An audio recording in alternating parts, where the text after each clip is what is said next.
All right. Well, welcome all to our first Construction 101 session.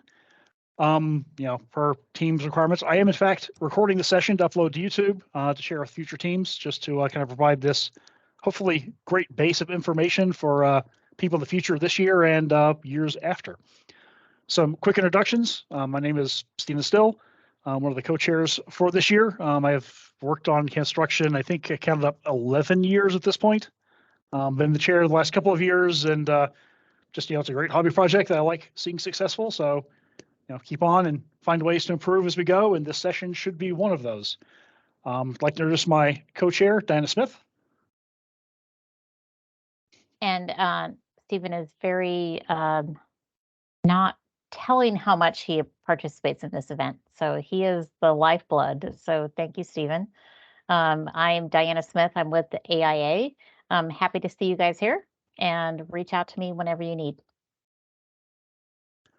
All right. With that, we'll have two presenters today. We'll start with Carrie Sheldon and then follow up with Marcine Kendra. Each of them will have kind of a specific topic to review. Probably about 15, 20 minutes each is where we're planning. And then after that, we'll take questions for, the group that's here today.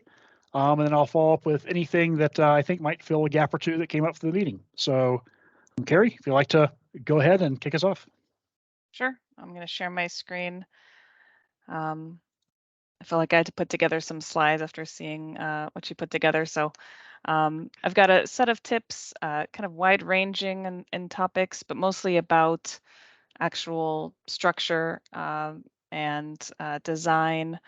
And then I think we'll talk about the rest of the logistic stuff after this, but really just kind of broke it down into a few tips and tricks and tried to start with kind of the beginning of through the design and then go through the actual construction. So starting with, the brainstorming of ideas, it's what we always do in the office is we look at images of past builds from other cities, look at different designs to kind of get ideas for what different kind of shapes and structures other folks have done. It's also good to see, what's been done before. We try to avoid doing something that's been done 15, million times before. But it is helpful to see different how different shapes and things can come together when you're trying to think of new things to do. We've done, our office has done this every year that it's been in Phoenix, so we're trying to try new things every year, and so it's helpful to see what other folks are doing. But then once you get some ideas together, what we try to do is have different folks put together images or collages of their ideas so that we can start to talk about what the overall shape of the structure is and really narrow down if we've got a ton of great ideas, vote on which one's the best. So it's helpful to see images and actually talk about, okay, how big is this? How big is this thing going to be? What's the kind of the size and scale that it's going to be? And this is just a few examples of some kind of collages and images from the past few years that have been put together as we try to come up with some ideas. The next thing that you quickly dive into once you have an idea is how is this going to look when it's built? What's the scale going to be? Is it going to be a 10-foot Yoda head, or is it going to be Grogu in a forest? How is that scale going to work? And a lot of times we think about, can it be built out of Lego bricks? Since we're limited to cans as the main material, things kind of have to stack unless you're getting really creative with the structure. So building something, when you think about how Lego bricks are built, things are stacking on top of one another, and thinking about how it's going to look when it's pixelated is really helpful as well. So once you have an idea, kind of think about what's the scale of it going to be, and then going from there, thinking about how you start to how you're going to start to build it. So with that, thinking about how it's going to look when it's pixelated, there's a few different options for cans, and that will sometimes be determined by how detailed the image has to be. If you're doing a big 10-foot Yoda head, you can use bigger cans, and you don't need as much detail, but if you're doing something smaller, you with more detail, you need some of the smaller cans. So back to this, we have 3 main can types that we'd like to think of. So you have a standard size, you have a tuna can, and you have the kind of more smaller sauce size cans. I've got some examples from some of our builds on what those different sizes can do and what their pros and cons are. And I gave some very specific examples with some some information from our projects. So standard size cans, I think of those as the best bang for your buck. You get the bigger can, usually pretty affordable, usually less than $1. If you want to splurge and go for, a more specific can, and in a few places, there's just so many different colors to choose from. It's great if you're trying to do structure with a lot of different colors, because you can get a lot of cans that are the same size. Because they're taller, the structure goes up faster. So if you have a lot of cans with that many colors, you can kind of do more with these cans in the same amount of time, just because it's going to go up a lot faster. They're pretty much a little bit more affordable than a tuna can, so you can maybe do a bigger structure, or in our case, we kind of did almost 3 designs in one with these cans when we did the Canimals. So it's really good option for kind of the basic pixelated, almost like image stamp structures. The next one, tuna cans. Tuna cans are really useful if you're going to have a lot of curves. So this was the example from last year with our Medusa head with all the snakes, needing the tight curves and getting these really more rounded edges. The tuna cans are really helpful for getting those shapes. The challenge is that they're a bit more expensive, and you need more of them to get the height, if you're going to go for the full 10-foot high structure. So if you're going to be using tuna cans and you want to save money, we picked the white cans that were a little bit cheaper, to just so we're not completely breaking the bank. But it does take a little bit longer to build the structure too, since every level is shorter, and if you have a leveling board between them, it's even more time and to put it together. So more cans equals more time and more cost. So it has its benefits, but it's also has some challenges. So keep that in mind if you're going to be using tuna cans for structures. The happy medium, I think, is the sauce cans, or what we use is the El Pato cans. There's also green chilies and some other can types that are this size. They're kind of a little bit short and stubby, but not quite as small as a tuna can. They still have a good amount of height. I think they're 3 inches. So they get you don't need as many as you would with tuna cans. Usually pretty affordable, with about 79, 89 cents. So you can buy a lot of them and do a big structure. You can get some pretty nice curves with them because they're a little bit smaller. You can get some interesting shapes out of them. You're a little bit limited in colors, but they do have kind of the bright primary colors as needed. Not as much of the black or white cans available usually.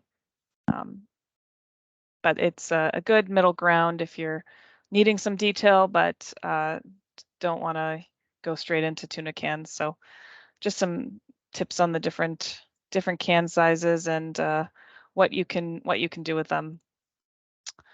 Next tip: not all standard cans are the same size. Something that to keep in mind as you're actually selecting the cans. Once you're going out and picking cans, once you know what colors you need, there is definitely some variation in the different cans out there. Soup cans are a different size. The SpaghettiO cans, I think, are a little bit wider.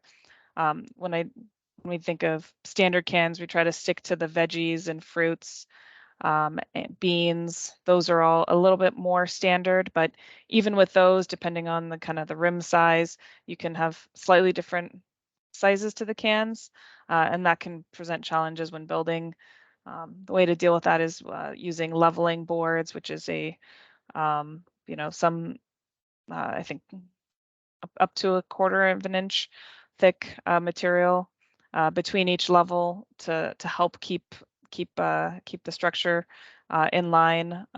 If you don't have leveling boards and you have cans of different sizes, you start to get gaps and things can start to tilt and gets a little dicey out there with without leveling boards. Another thing to keep an eye out is the little pull tabs on some of the cans. Those can also be can get you with the can height and how they stack if you don't have leveling boards in between them. So if you building with different types of cans, just make sure you know if there's any variation and account for that with leveling boards as needed as you're going up. And once you have an idea and you know what kind of cans you're going to use, the next kind of tip I have is to design an elevation. By that I mean, you know, when you're looking at the structure, instead of designing and what it would look like from top down, looking at it from straight on, and either using, you know, grid paper or Excel or any other type of method to kind of plan out the design in kind of a pixelated form in the elevation. This is just a few images from some of our structures, you know, a Bugs Bunny, which is just a plain, you know, 2-dimensional image on almost like a wall.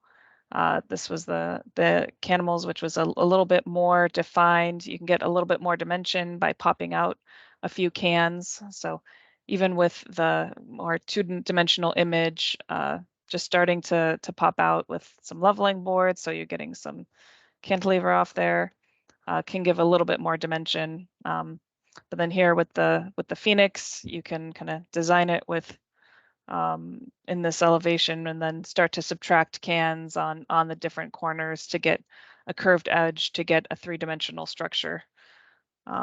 This is probably the simplest way to design a structure without you know, without needing a whole design software. You could really design the whole thing with just some, you know, paper, or could probably design it in Excel as well, just by using kind of designing an elevation with colored blocks, and then starting to play around with how it looks in the space by adding angles and things. So next, once you have the design, the next tip is having a construction set, and this can be as, you know, simple as you know, a paper with, you know, all of the different colors where they go. You can have the full size approach where you print out the full structure, every level, and have that, you know exactly where every can goes. Typically what we do is we have kind of a paper on the bottom as the template, and then use leveling boards as the template with these construction sets with the colored cans identified on here, and use this as our guide when we're building every level. So every level has, you know, a leveling board. From the Medusa, they've got pretty complex, so we had to label them and keep track of which board was on which level. But then another thing that we do to be a little bit fancy is we have the 3D image, so you can see what it looks like on each level on the set. It's definitely not necessary, but it helps when building the structure. Another thing that we did with this set was we had, I think, 3 different sets of construction sets based on which side of the structure we were building. So dividing it into 3 structures made a nice opportunity to have a few people work on either side. That's maybe another sub tip for building is thinking about how many people you're going to have building and who's going to be building what. If someone's designated to a specific zone, you can have a construction set specifically for just that area so that you don't get too confused by what else is around around what you're doing. So it's can be a little bit chaotic. So anything you can do to plan ahead will definitely pay off. Another thing that we tried to do last year that was maybe a little bit ambitious was trying to plan, where the cans were around the structure so that we weren't tripping over each other. But it's I think a little bit tighter than what we wanted, so it was a little bit tough. But any kind of plans you can have before going in. Definitely recommend test building a section if you haven't built a structure before. So picking a little corner or picking a little piece like the little, octopus here and building just that section just to make sure everyone knows what they're doing and what they're supposed to be working on. And then the last tip I have, go crazy. This was just some process images from our structure last year. If you have team members who are really creative or who can work in different mediums, I guess the tip is to kind of use the skill set that you have. We had went from collage to sketch to actually modeling something out of clay and then doing a 3D scan of that and then using that to place cans in a model. And then that's how we got to the Medusa head last year. So taking if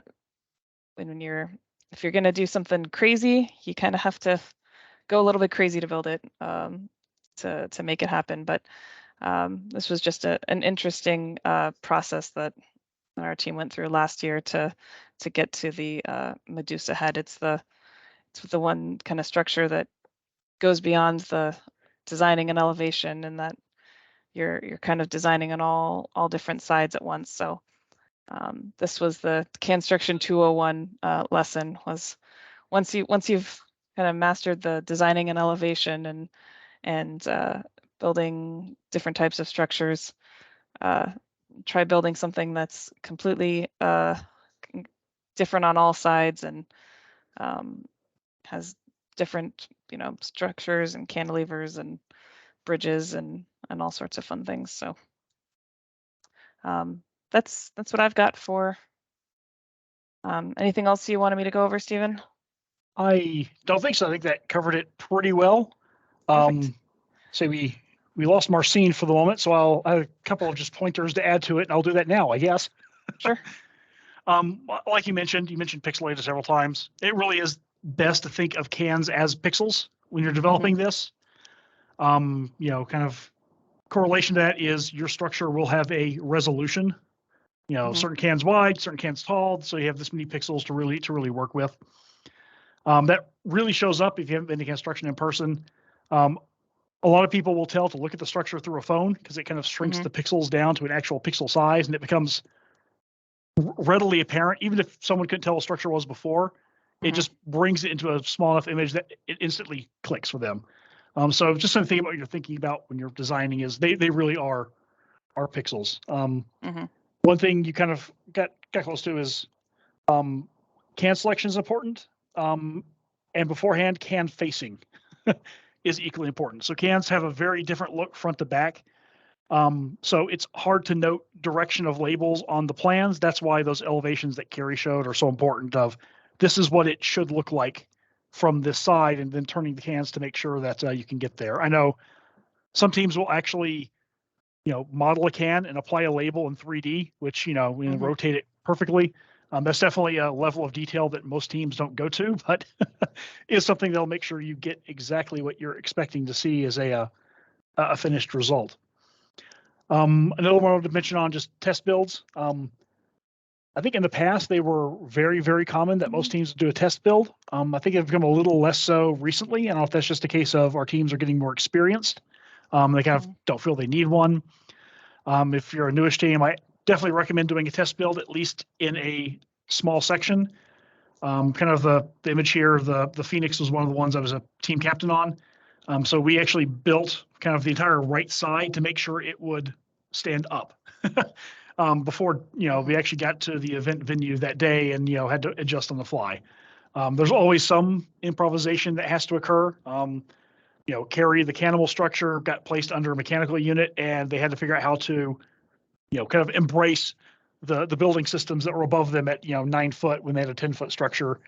Some teams, the structure will actually start collapsing, and you have to adjust how much we want to remove. How do we fix it? Do we fix it? We've had can structures fall down that just got picked up for the day. See, lastly, Carrie mentioned leveling boards.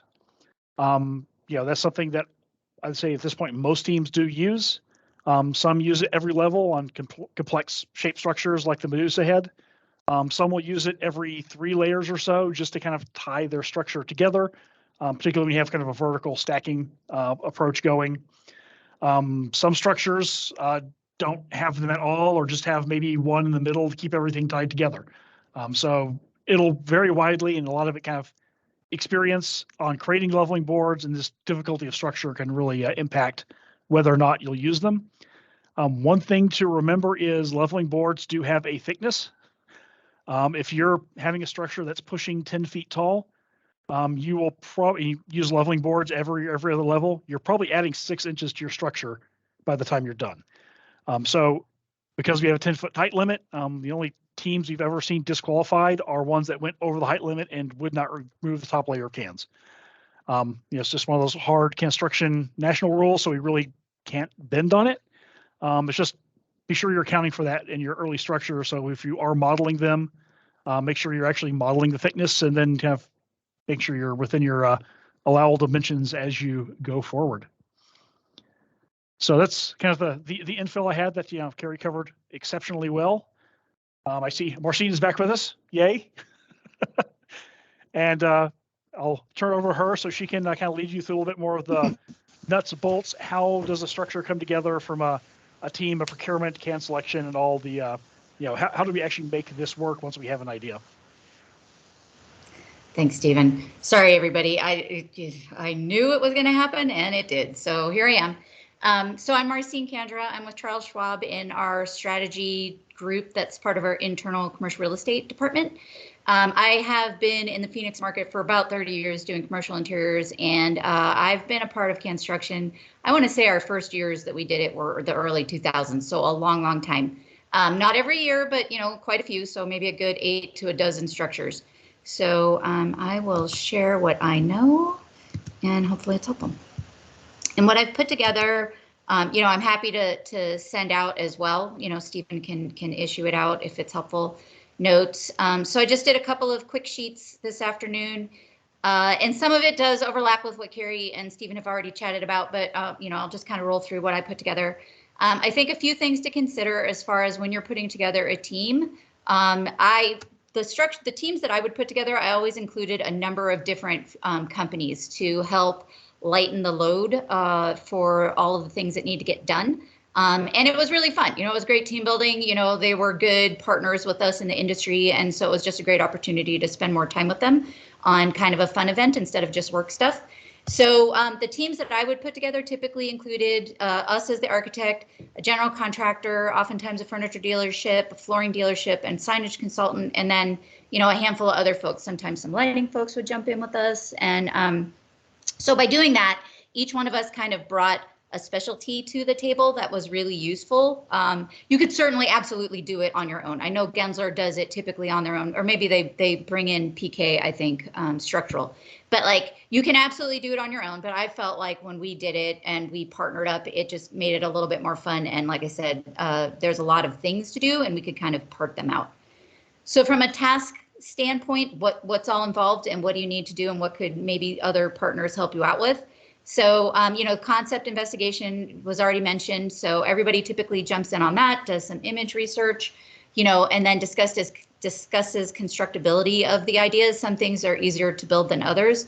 I will also mention that my structures that I ran, I looked for making them easy enough to build so that we wouldn't have too much brain damage trying to put it all together, right? So like we did great structures. We often won awards at the events, but we went with a let's get it done approach and not create the most amazing, you know, sculptural thing you've ever seen. So, and I'll share a couple of photos that'll kind of show you some of those ideas. So as far as concept investigation, everybody would jump in. Typically from a drawing standpoint, you know, we would take that on, you know, with whatever program, you know, we had, we wanted to work with. We didn't do 3D renderings. We always just did basically elevation, like Carrie mentioned, and then a plan view of each layer. So that's kind of how we approached it. By doing that, we were able to print off, we did scaled prints through, like, I think Thomas Repro supported us with that.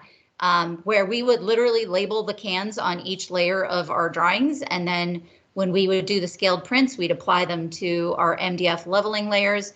And then it's basically paint by numbers, which I'll talk about a little bit in the next couple of slides, but super easy. Everybody can jump in. You don't have too much confusion on what the next layer is. It's all really pretty simple. From can research, you know, Carrie mentioned this too, they do come in varying sizes. And even if they're all bean cans or, you know, corn cans, they vary. Even just the slightest bit will exponentially, you know, show up in the vertical layers. So, you know, we would go out, we would investigate different yellow cans, different green cans, whatever it was. I would buy a dozen of the weirdest cans ever at the grocery store and come back, and then we would figure out what works and what could be, you know, was cheap and affordable. From a cost estimation, then we would have our project lead do that. Typically that was also following on my lap, which was easy. So we could use the cans that we all decided on, come up with a cost estimation. You know, fund sourcing and collecting the funding. So, you know, I would typically go out to my vendors and partners and clients and ask them to support us in this. So we would source our funding by requesting donations. You know, some folks do sole funding. That's easy enough to manage, obviously. I know some firms do an auction because they don't, the requesting donations, since technically we're not a 501(c), you know, Canstruction is, but the donations are coming to the firm. You know, it can be a thing for the accounting department to weigh in on. So there's different ways to source your funding, but we always requested donations, which was really, we did great with that. Material resources is the general contractor typically helps out with that. So with those leveling boards and all those amazing shapes that Carrie showed you, some can be cut, you know, those are laser cut with, you know, typically a mill worker or, you know, some other construction part of a general contractor group typically manages those kinds of things. And so having a general contractor be a part is super helpful. So they, like I said, they can cut forms to complex shapes. Then when it comes to the food ordering, typically I would also take that on because we did the cost estimation and all of those things. So project lead typically manages that. Food transport, we would kind of lean on our furniture dealership who had, you know, move install guys, and they have the trucks and all of the, you know, the rolling dollies, and if a forklift, all those kinds of things, depending on how much you're doing. They had access to all that. So that can be really helpful to have on your team. Picking up from the grocery stores and then also delivering it down to St. Mary's prior to the build day. So that was really useful. Those guys were amazing. We did a pre-build. I highly, highly recommend doing a pre-build. And we would do that also at our furniture dealership. Any warehouse space is super helpful for something like that. Or any space really that has hard flooring. I would steer against trying to do it like in a lobby that has stone flooring, because if cans fall, they might crack or something, the stone. But, you know, being able to do a pre-build in a big wide open space is really helpful.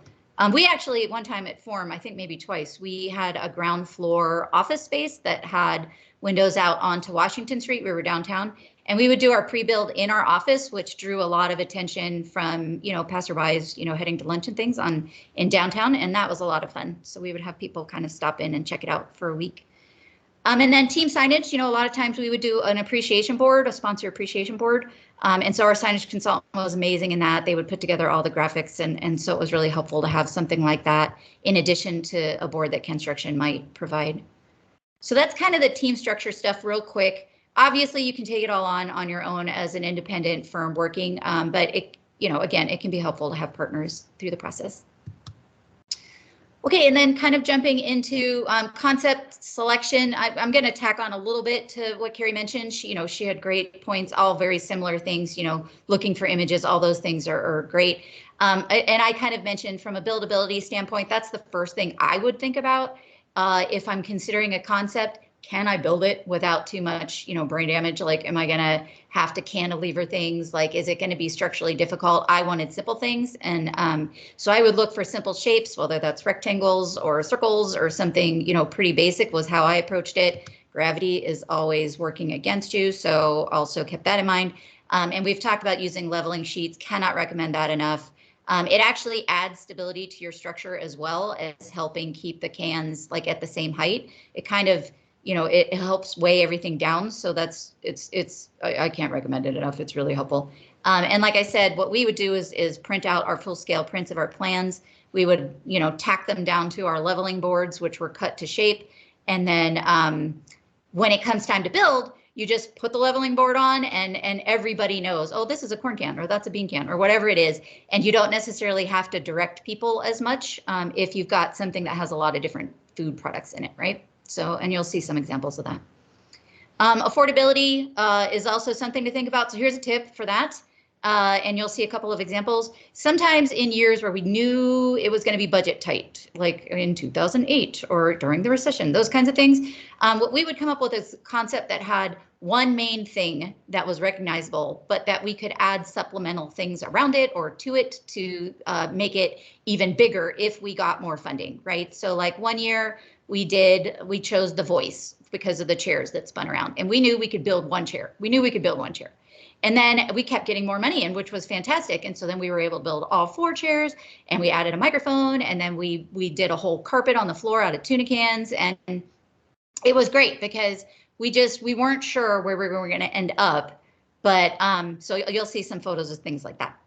I also like to put out there, consider public appeals. So kid-friendly things, any cartoons, any things that, appeal to kids are always, going to get good, public opinion votes. Things that are widely recognizable are helpful. I know some teams like to do really sculptural, very cool things. I know Gensler has done some things that are literally not a thing. They're just an amazing sculpture, and that's very, very cool. And they won structural ingenuity, and it's amazing. But I like to do things that are pretty easily to recognize, and then colorful things can be, kind of fun too. And then always kind of keep in mind the Canstruction rules. So cans whenever possible, like try to think of a way to use cans instead of spaghetti packets or whatever it is, right? So try to use cans whenever you can. And then nutrition and a wide variety of meals can be helpful to St. Mary's too, right? So like they love the protein. You cannot go wrong with enough tuna. They will take it all day long. But like if you can provide something that they can work into a different variety of meals can also be something to think about anyway as you're designing.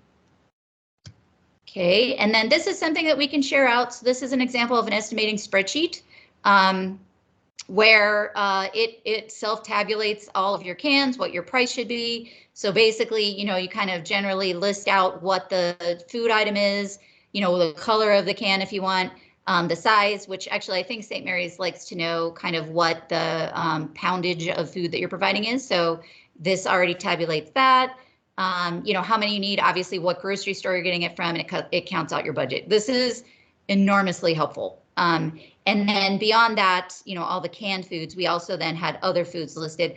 I don't remember what structure this is from, to be honest with you. I don't remember where I used marshmallows, but apparently we did.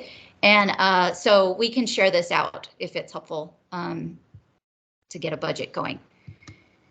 So then I also put in this a rough schedule. This is from 2013, so this is not related to this year.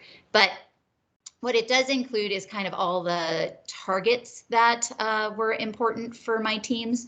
And in it, it includes, we allowed 4 weeks for this, or we allowed 2 days for that. And so this might be helpful for you to just kind of look at and then build into this year's schedule and dates.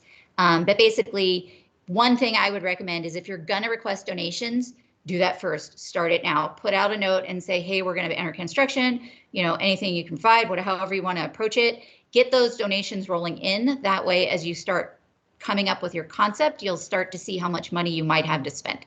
I would say on bigger structures, you're looking at about $5,000, but you can absolutely do something that's great for, half that or even less.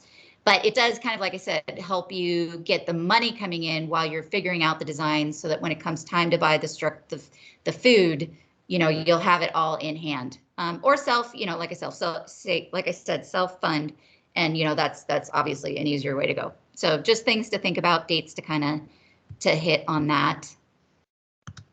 Okay, and then just as examples, this was our first one we ever did, which was, the Caterpillar truck. And what's fun, I'm gonna laugh, is because I found these images today, the example truck, and they have changed the truck since 2000, whatever year I did this. So, back then it had kind of the chain around the wheels, and it wasn't angled. So it's kind of funny to me to see the advancements, but you get the picture. We had great tuna. This was a big seller that year. And then, because it was early, and I don't think a lot of teams at this point were doing much with the tuna, so this was pretty well received at the time. I don't believe that this was solid all the way through, if I remember right. I believe it was hollow. So when you use leveling boards, you don't necessarily have to fill the whole thing, which also helps you expand your budget to look bigger, to make a bigger structure, right? So that's another kind of helpful tip.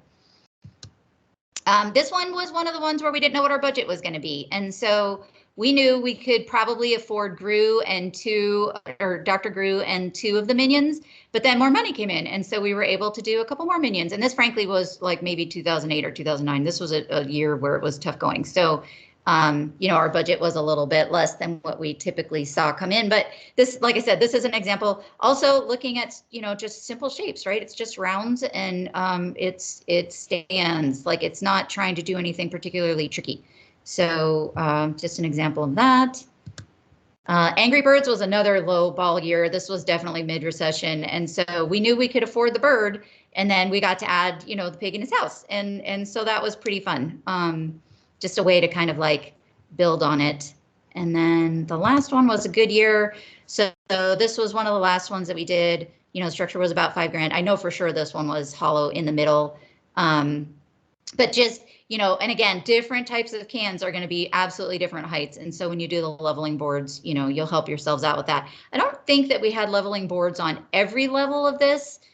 You might be able to get away with every 3 layers, before you need to like do that. So something to think about with that. And I'll add that with the leveling boards, I've been a part of the committee for a number of years on and off as well. And something that we had been trying to figure out a way to resolve was there's a lot of materials left over after the teardown. A lot of MDF, a lot of materials just kind of there. And, we had tried at one point to get a school to take it or something for like their wood shop, maybe somebody could use the materials. It's been difficult to find a resource for that. So while I suggest you use leveling boards, I also want to put out, think about how to minimize that too, so that, from a waste standpoint, we're being kind of conscious about what we're doing out here on our planet. So anyway, that's what I got. And we'll share this, like I said. Yeah, I everyone may take these 2 packets and just include them with the team packet I send out. There's always a couple of follow-up documents in there. There's handy to reference. A test schedule I think would be invaluable. I'm pretty sure we haven't provided that before. Just help them and the teams understand where they should be. And if you're behind, it's not the end of the world, but just know you're behind. And then the can spreadsheet. But don't panic. Don't panic. It's just maybe you have to focus a little bit more or pull in some extra help to get back on track. The spreadsheet that Marcine mentioned, we do provide that. I'm not sure if one of my predecessors had just procured it from their team and had started providing it, but that is a part of our base distribution. Will be the spreadsheet. We actually request that the teams, when they send in their can counts, they do it on that form. Like Marcine said, St. Mary's knowing how many cans are coming in, but also what types. So they do buy supplemental cans to fill out their the boxes. So knowing that, okay, they have a huge drop of tuna coming in can help make sure they have, the grains and fruits and other things that would be associated with it. Kind of similar to Carrie, just a couple of lessons learned to add on to the conversation. Project teams, sometimes they're just based around companies you work with often.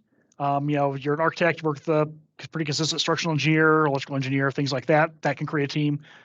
We've had project-based teams. So some larger projects, just those companies will come together. It'll be a team building activity for that project, usually early during the planning days, or just something fun to do as a kind of stress relief from the project. One question we've gotten asked occasionally is your company can be on multiple teams. We've had it before where one team was just with a standard partner. They've been doing construction for years.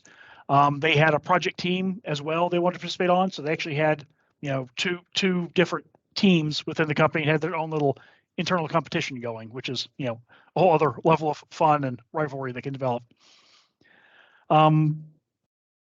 We are working to, we get lots of single firms that say, I can't lead a team. I don't know what I'm doing well enough to do so.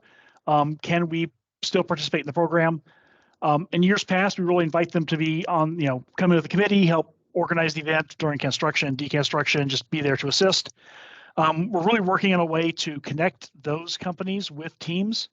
Really, this year will be the first we kind of reach out to teams to see if they want to provide kind of a mentoring role for smaller firms and either develop a lasting relationship, construction, maybe within the trade industry, or at least, get someone familiar with that, maybe next year they create their own team and we have just a better competition all around.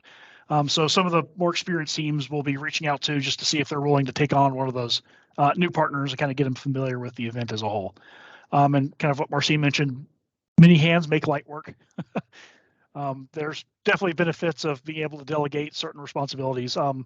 Like she mentioned, just having structural engineers to help answer the questions of, is this too much? How do we make this stand up better? And they can offer just some, very basic things you may have thought about of, how to connect everything together or maybe offset too far or help with that. Contractors, they also have trucks, and we definitely have had them on board and relied on them to help us move our cans around because we start getting into the thousands of cans. It definitely is an effort to unload them all into an SUV versus having a bed of a truck that it can be dropped onto or a flatbed where it can have multiple pallets on. I did want to follow up a little bit on the awards. We do get questions on those fairly often. They kind of got hinted at here a few times. During your design, it is, be cognizant of the awards. Some teams will focus very hard on one award. It's kind of an all or nothing approach. I think Medusa probably fell in that category that Carrie showed. Other teams will just go and create a fun, comprehensive structure. May not go after award at all, or maybe they're just trying to make sure they go after all of them, which actually does wind up being a part of the juror's choice. It's kind of an average of all the other categories. So the structures that that we award and that teams tend to focus on, structural ingenuity. Marcine definitely mentioned it, that one a little bit. We are retuning that one a bit. We're going to try to slightly devalue leveling boards. The description is going to be making cans do what cans don't want to do. Whether it's cantilever, whether it's arch, things like that. So what can you make a can do without using additional props? And that will be leveling board to some degree this year. So we're trying to get a little bit more, challenge without the leveling boards and see how that goes. Again, leveling boards, every team uses them. They're definitely not going to disqualify you. Just trying to make sure the structural ingenuity is really structural of the cans itself where possible. Another one is best meal. That's another thing that Marcine mentioned. Going for a great blend of cans. The awards we've had will generally always have a protein, a fruit, a veggie, and a grain of some sort, whether it's potatoes in a can or whether it's bags of rice or pasta. Just what is the most rounded meal you can make, for St. Mary's to utilize and still get a comprehensive structure that meets the theme that you are going for. Can I add real quick to that, Stephen? Yep. But I don't think it's necessarily that the food in the structure make a meal, right? It's just that everything is very healthy. Like you don't have to necessarily make sure that what you're building creates a particular meal, although that would be fun. But yeah, it would be fun. And we've had, I think the Easter basket was probably the best example we've seen of that a number of years ago, where it really was, you could pretty much make an Easter meal with the food that they use, which is a kind of fun tie together on that one. Another one that's pretty, let's say pretty fought over is best use of labels. This one is all over the map. It's really how interesting was your concept and how well does your structure look like your concept. It really dives into the, using the colorful labels or, using images to make it a graphic. So one of our early success stories, one we actually won a Canstruction National Award for, was a box. 4 sides, flat on all sides, 2 colors of cans, and those 2 were used to create such detailed graphics that it won the best use of labels for all events that year. So, variety of cans is great. You can do exceptionally well with a limited, quantity of cans to, meet your goal or your structural design. The other awards we have, Best Original Design, previously called Juror's Choice, is really a balance of all the categories. How well does it meet all of them together? There's also Most Cans Award, which is pretty self-explanatory. And then there's People's Choice, which we're constantly tuning. We're really trying to make sure that's a publicly awarded item, just so people come, they have a chance to pick their favorite sport St. Mary's at the same time. So that's all the more information of that as we get into the team packets. That again covers first the award categories. Just in closing, I do want to say, Can I add one thing? Yeah. No, I completely forgot, and this one's a good one. Because we talked about this on our last call. When you approach a grocer to order your food, what I have found really useful is to actually print off one of these pages of the Canstruction that shows the images and what you're trying to achieve, not necessarily your design unless you're at that point, but and go to a grocer and say, and ask for the general manager of the store, like literally walk in, say, can I speak with the general manager? We want to buy bulk food and we want to, work with you and see what your timing is. The general manager will come out, show them the picture, and they will be very happy to work with you when they understand that you're trying to order 2,000 cans. If you order them online through like Fry's or whoever on the grocery store online, sometimes those grocers will substitute what you're ordering. It's green beans, so they'll give you a different green bean. You want to be sure, I think, that you go in and physically talk to the manager and say, this is what I must have. Otherwise, you might, get something that's a surprise at the last minute. But they've always been really, really great when I've gone in and done it that way. Yep, agreed. And that's one thing we will provide with the team packets is a list of contacts for common grocers, whether they're corporate or whether they're individual stores. It's companies that have worked with St. Mary's before, so they understand bulk orders. So it's definitely something that they can help you get the quantities you need and are familiar with that scale. So yeah, good point. All right, now the closing item I had was don't be intimidated. We've had structures that ranged from, I think $700 was a small structure we had. Just a great, small, simple structure. Some teams have gone with the challenge of we're going to fill a 10-foot cube with cans, solid. Obviously, not the hardest structural ingenuity or design, but their budget was immense. Everything in between is fair game. You can make small structures, great. You can make a square structure, look interesting, and like I said before, have won awards. And at the end of the day, it's all supporting St. Mary's. It's for a great cause. So even if you just join the event to get your feet wet, kind of learn a little bit, participate in another team, I just encourage the more the merrier. It's a great event. It's fun. It's friendly. There's some friendly rivalries that have lasted years to this for different companies, just trying to steal the award back and forth from each other as time goes on. So get involved if you can. At the very least, come see Build Day August 5th with us, and just kind of see the madness that is the Build Day Canstruction, and just kind of see the team building and I think happiness that's generally present there. So, Marcine, Carrie, Diana, anything to add to that? I think you covered it, Stephen. All right. In that case, thank you all very much.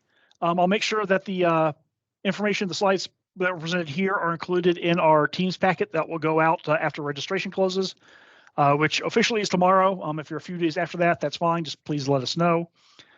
And otherwise, this recording I'll put up on YouTube. Everyone's here obviously has seen it, but I will push it towards new teams that have some general questions or kind of share this link for years in the future. So thank you all very much. Hope to see everyone participating in the event. And I have a question for Marcine and who was presenting earlier?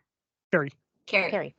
So if teams had questions, specific questions, could we share your email address?